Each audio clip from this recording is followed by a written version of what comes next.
Hey, what's up ladies and gentlemen, it's Beaky with the Untitled Game Show, back once again with your August video game news highlights. Let's start it off with Blizzard. They've actually resolved the denial of service attacks they've been receiving over the last few days.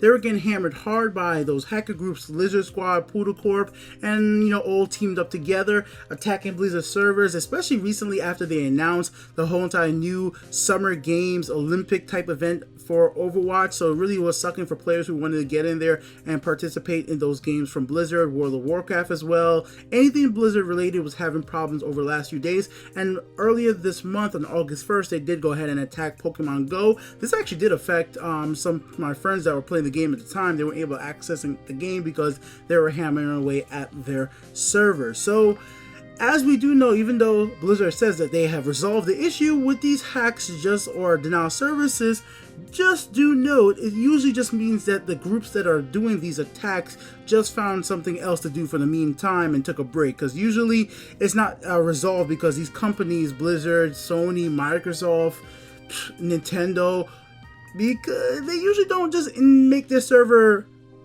not be able to take these attacks at all. They can't stop it 100%. Like, I hear this technology have to do this, but at least these companies don't seem to be investing in that technology as you make sure their servers for their games always stay up, because this constantly has been happening for the last 4 years. Like, it's constant, guys, and there doesn't seem to be any company out there in the gaming industry that seems to be able to just say, yeah, we're gonna keep our servers up all the damn time, from at least the companies that keep on getting attacked, which is our Blizzard, Sony, Nintendo, and freaking Microsoft. All three of them, they keep getting hit hard.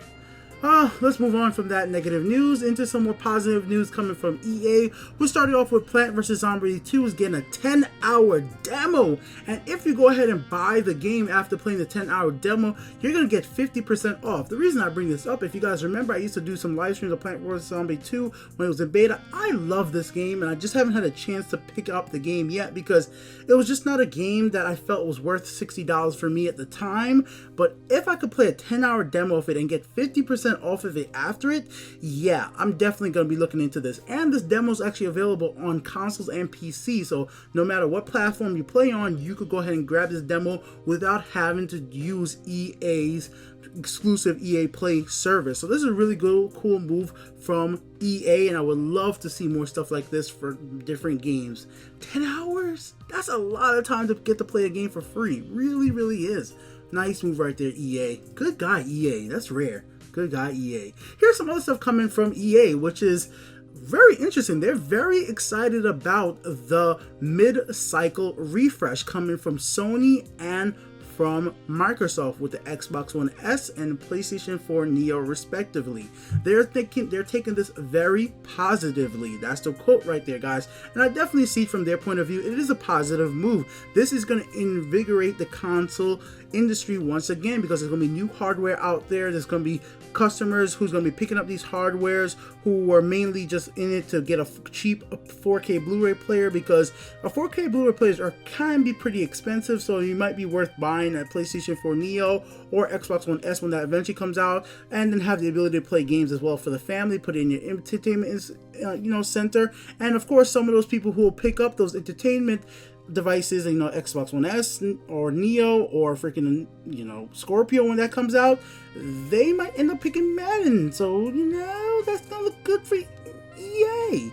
More people that buy consoles, even if it's people who are very hardcore or casuals, is good for EA. The more console sales, that's more games EA could sell to potential customers. So of course it's going to be positive for them. I don't even see how it could be a negative thing. It's not like they have to pay for the R&D for these new consoles. So yeah, especially being a big publisher, they don't even have to worry about the whole entire scaling the game to two different hardware specification as much, in a sense, because they have the funding to actually do that compared to a smaller developer. Because of course there's going to have to be a Neo version of a game, there's going to have to be a regular normal PlayStation version of the game, and they're going to be very similar, but they're still going to be different, and that takes hardware considerations when you're developing, and that costs time, and time is money. Just how it is. But EA has the money and time to invest into their technologies. Smaller developers may not, but then again, small developers, a lot of times they'll develop games for the